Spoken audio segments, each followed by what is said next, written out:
They said I was lucky to marry into a wealthy family. They didn't know I was walking into a war zone dressed like a bride. Ifeoma stood in the hallway of the house she'd cleaned, cooked in, and cried inside for 7 years, holding a glass of water in one hand and her dignity in the other. Her mother-in-law, Madame Veronica, was dying slowly in the next room, surrounded by the machines Ifeoma helped pay for. Meanwhile, her husband Emeka was God knows where, probably laughing with the same woman who called Ifeoma my sister just days ago. But tonight, Ifeoma wasn't thinking about betrayal. She was thinking about silence, the kind that wrapped around her shoulders like a wet blanket. The kind that follows you even after you've done everything right and still end up alone. She glanced at the ticking wall clock. 2:13 a.m. Madame Veronica's weak voice called out, and like she'd done every night for months, Ifeoma rushed in, adjusted her pillows, dabbed her forehead, held her frail hand, told her it was okay to rest. Madame Veronica never liked her. She'd once called her a Barron Street rat with good cooking skills. Still, Ifeoma stayed, bathed her, prayed for her, spoon-fed her through chemo, even as the venom in the old woman's voice never softened. Because that's what good wives do, right? Or so she believed, until she found Emeka's second phone under the car seat. Until she opened a message thread and saw photos. Her husband, the nurse, in their bed. And the worst part? It had been going on for months. While she was wiping his mother's body clean, he was tangled in bedsheets with the one person Ifeoma had trusted to help her. Amaka, the private nurse. The same woman who hugged her every morning and called her my sister. That night, Ifeoma didn't cry. She simply closed the door, walked back to the kitchen, and started washing dishes like nothing happened. But in her chest, something shifted. A small crack, a seed, not of hate, of clarity, because she finally realized she wasn't a wife in a marriage. She was a caretaker in a house full of secrets. And when Madame Veronica took her final breath, so would the silence. She didn't scream. She planned. And the first step was pretending she didn't know a thing. The morning after Ifeoma discovered the affair, she served breakfast like she always did. Plantain, eggs, and papaya slices in a crescent on the plate. Amaka sat at the table in scrubs, smiling like a woman who thought she was safe. Emeka strolled in minutes later, kissed the nurse's cheek right in front of Ifeoma, then laughed like a king in his own castle. Ifeoma didn't flinch. She just poured the juice, sat down, and whispered, "Eat. You'll need strength for what's coming." They didn't hear her. That week, she began keeping notes. Every prescription she picked up, every unpaid hospital bill she personally settled, every late-night sponge bath, every meal prepped while Amaka took selfies in her car. She wrote down hours, expenses, names, dates, everything. Not in a journal, in a legal care logbook. One her cousin, a paralegal, had recommended months ago when she mentioned offhandedly how much unpaid care she was giving.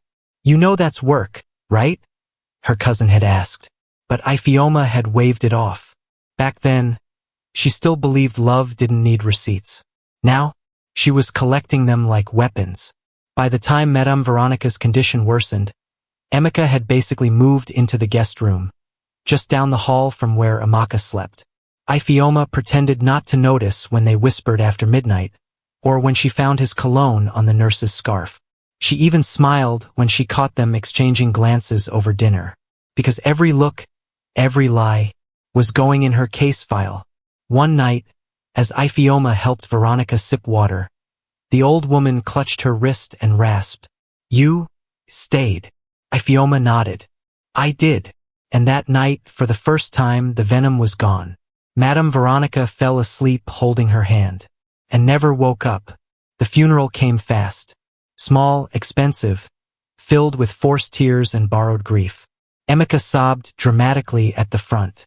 Amaka hovered near him, in black lace, pretending to be just the nurse. Nobody noticed Ifeoma standing in the back. But they would, because 2 days later a letter arrived, addressed to Mrs. Ifeoma Nwachukwu, stamped and notarized. The lawyer's seal gleamed gold. It was Veronica's final act of clarity. Ifeoma sat on the edge of the bed, the sealed letter trembling in her hand. It smelled faintly of lavender, Veronica's scent. Not the sweet kind, the sharp, old money type, the kind that lingered long after someone left the room. She broke the seal and unfolded the thick paper. The handwriting was not Veronica's. It was the lawyer's, precise, professional, and cold. To Mrs. Ifeoma Nwachukwu, as per the final addendum to Madame Veronica Nwachukwu's will, updated 3 weeks before her passing. Ifeoma blinked. 3 weeks ago? The property located at 8 Bourdillon Crescent, Ikoyi, her ancestral home and primary residence, has been bequeathed to you in full with no contest. She froze. No contest. No conditions. No shared ownership. It was hers. The house, the one she'd been cleaning, crying, and sleeping in like a stranger, was now legally under her name. A second document slipped out. A signed video transcript. Veronica, frail but lucid, staring into the camera. Ifeoma is the only one who stayed, she'd said, voice thin but firm. The rest just waited for me to die. She earned this house. And if my son has a problem with that, he can go live with whoever he's been sharing a bed with behind her back. Ifeoma let the paper fall into her lap. That was it. No more questions. No more waiting. She didn't cry. She didn't laugh. She stood up, walked to the mirror, and looked herself in the eye for the first time in months. She didn't see a broken woman. She saw a storm dressed in patience. The next morning, she called her lawyer. Then she called a journalist. And finally, she called a locksmith. When Emeka came home that afternoon, he walked in like nothing had changed. Amaka followed close behind, arm looped in his. They laughed, kicked off their shoes, and collapsed on the couch like they owned the place. Ifeoma, Emeka called out. We're hungry. She came down the stairs, slow and steady, holding the lawyer's letter in one hand and the house keys in the other. I know, she said calmly. That's why I called a moving company. They blinked. What? Amaka laughed nervously, but Ifeoma just smiled. The funeral is over. The will is read. And starting today, so is your lease on my life. The next morning, Emeka woke up to shouting, only it wasn't from Ifeoma. It was from outside. Cameras. Reporters. 2 vans parked in front of the house with giant satellite dishes pointed to the sky. Microphones dangled at the gate. His name, printed on every press badge.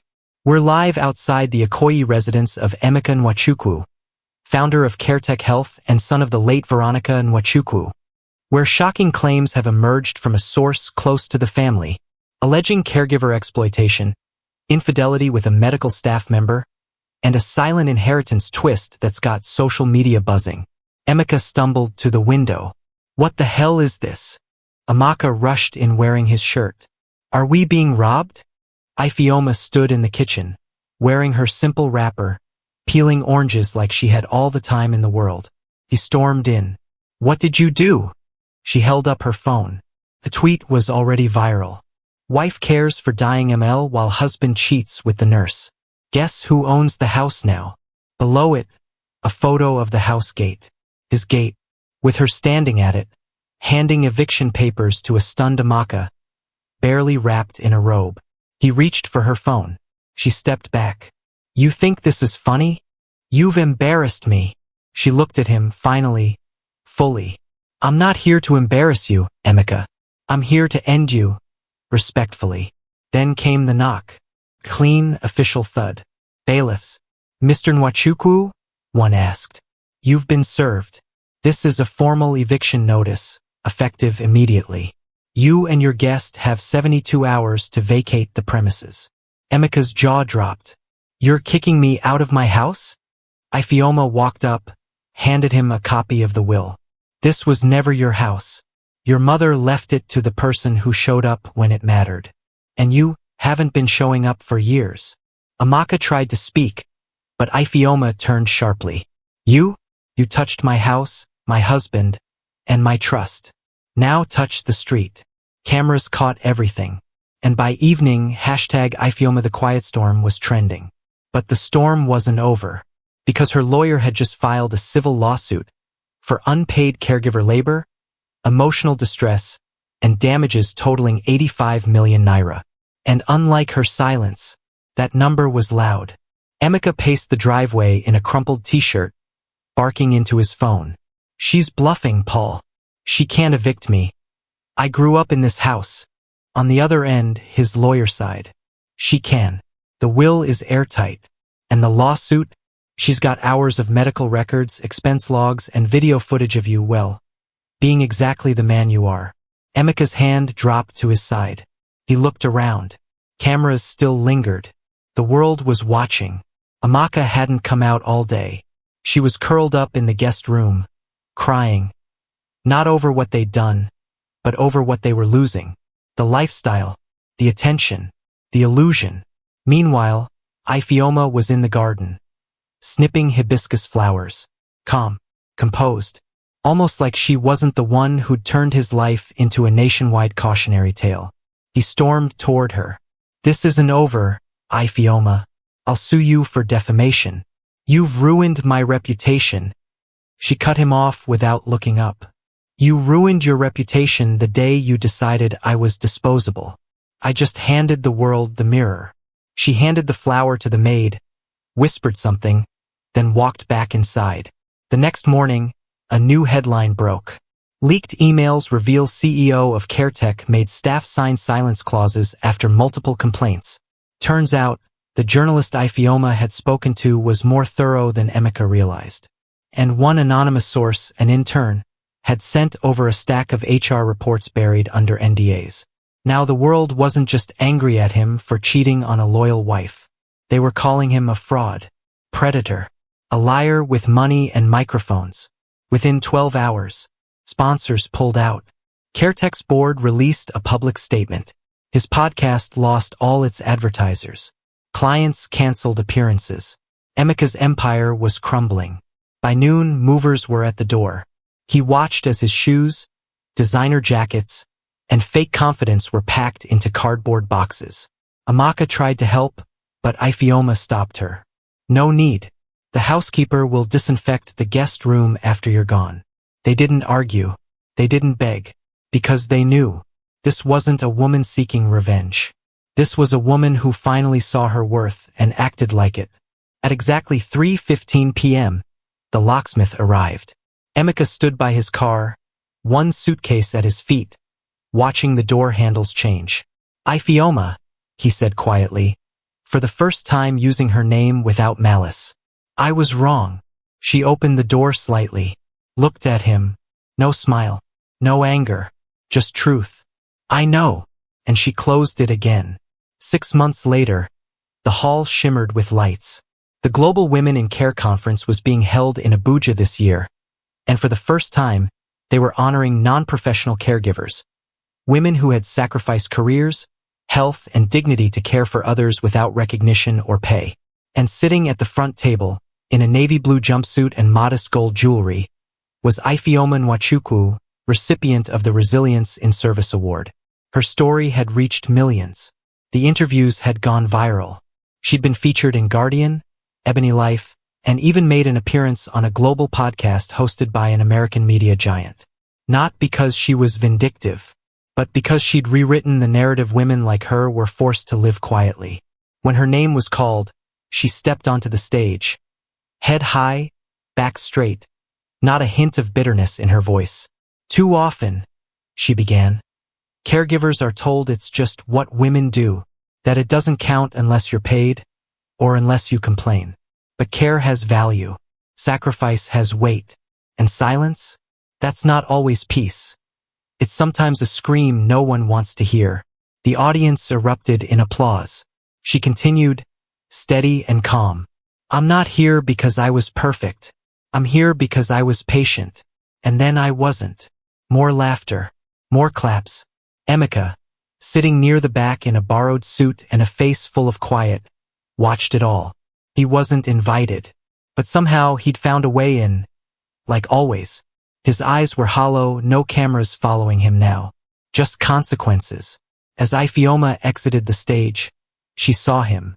Their eyes locked.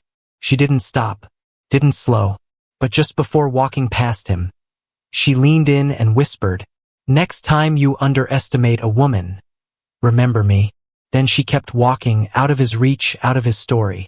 Later that night, she returned home. Her home. She watered her flowers, answered a few emails, and sat on the porch with a cup of tea. No cameras, no drama, just peace. Because sometimes, revenge isn't shouting. It's rising. If you enjoyed this story, please like and subscribe, and don't forget to turn on the notification bell. Thank you. We hope to see you in our next video.